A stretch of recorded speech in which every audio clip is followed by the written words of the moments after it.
नमस्कार, आप देख रहे हैं 4 PM यूपी। मैं हूं आपके साथ आयुष मिश्रा। रामचरितमानस को लेकर बिहार के बाद अब उत्तर प्रदेश का भी सियासी पारा गर्म हो गया है। दरअसल सपा नेता स्वामी प्रसाद मौर्य ने रामचरितमानस पर विवादित बयान दे डाला है, जिसके बाद यूपी की सियासत में उबाल आ गया है। मौर्य ने रामचरितमानस को दलितों और महिलाओं का अपमान करने वाला ग्रंथ बता डाला है। उन्होंने कहा, रामचरितमानस के कुछ हिस्सों पर मुझे आपत्ति है। रामचरितमानस में दलितों और महिलाओं का अपमान किया गया है। तुलसीदास की रामायण में कुछ अंश ऐसे हैं जिन पर हमें आपत्ति है। किसी भी धर्म में किसी को गाली देने का हक नहीं है।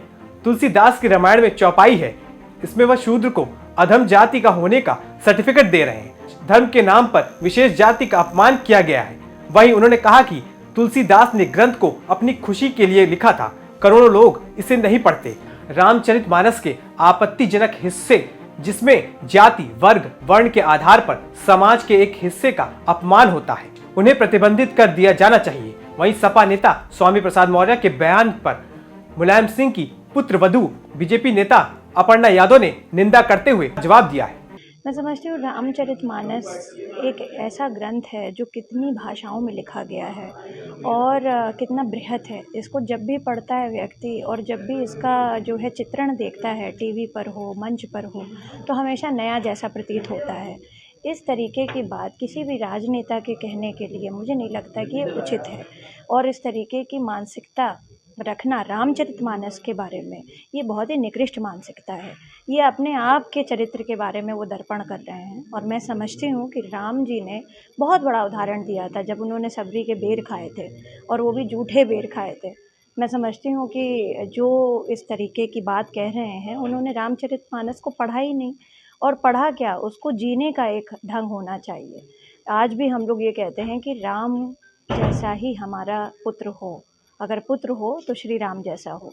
तो इस तरीके की बात कहना प्रभु के बारे में ये अच्छी बात नहीं है। और राम भारत का चरित्र है, राम सब धर्मों का है। राम की बृहत्ता के बारे में बड़े बड़े लोगों ने कहा है।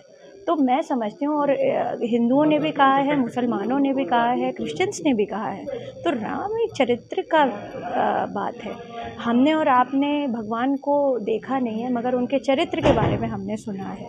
और हम जब वो चीज़ महसूस करते हैं, तो जब राम का नाम लेते हैं तो आराम मिलता है, तब शांति मिलती है। तो मैं समझती हूँ कि शांति का प्रतीक के बारे में इस तरीके की बात करना अच्छी बात। वहीं जब स्वामी प्रसाद मौर्य के रामचरितमानस पर दिए गए विवादित बयान पर सपा की फजीहत होने लगी, तो अब समाजवादी पार्टी के विधानसभा में मुख्य सचेतक मनोज पांडे का बयान सामने आया है। रामचरितमानस का सवाल है, वो हम सब के यहाँ एक ऐसा ग्रंथ है इस भारत के लिए, और मैं कहता हूँ कि बहुत सारे इस भारत के बाहर के लोग रामचरितमानस का अनुसरण करते हैं, पढ़ते हैं और उसे स्वीकार करते हैं। रामचरितमानस के बारे में तो ये कहा जाता है कि वो जीवन जीने की एक जीवंत पद्धति है। अगर रामचरितमानस का हम अनुसरण करें तो हम समझते हैं कोई व्यक्ति जीवन में कहीं वो किसी चीज से बाहर हो ही नहीं सकता। रामचरितमानस जहाँ परिवार को कैसे साथ लेकर के चलना है, भाइयों के प्रेम की बात करता है, पति और पत्नी के रिश्ते कैसे होने चाहिए, एक दूसरे के प्रति त्याग क्या होता है, माता और पिता के साथ क्या रहता है, अपनी जो जनता है उसके प्रति क्या प्यार और भावना होनी चाहिए। और रामचरितमानस की ही एक चौपाई में लिखा है कि जाति पाति कुल धर्म बड़ाई, धन बल परिजन गुण चतुराई, भगत हीन नर सोहे कैसा, बिनु जल वरदी देखें जैसा। अब ये देखने की अलग अलग बात है। हम सम्मान तो बाइबल का भी करते हैं, हम सम्मान कुरान शरीफ का भी करते हैं, हम सम्मान गुरु ग्रंथ का भी करते हैं। ये भारत है जिसमें विभिन्न धर्म और जात वर्ग के लोग रहते हैं, विभिन्न धर्मों को मानने वाले लोग हैं। लेकिन अगर हम इन सारे ग्रंथों की तुलना करें तो कहीं ना कहीं सारे ग्रंथ सबको साथ लेकर के चलने का, सबको सम्मान देने का और सब में प्यार और ममता भरने की बात करते हैं। और सबरी कहीं ना कहीं एक बड़ा उदाहरण है।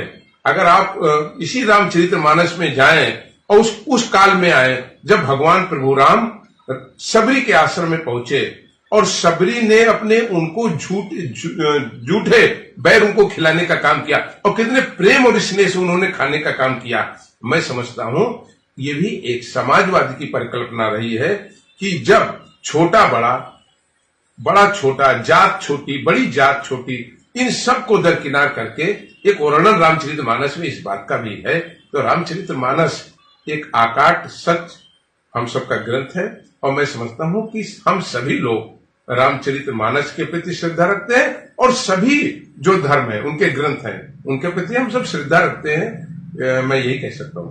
बता दें कि रामचरितमानस को लेकर कुछ इसी तरह का विवाद बिहार से भी सामने आया था, जिस पर जमकर बवाल और सियासत हुई थी।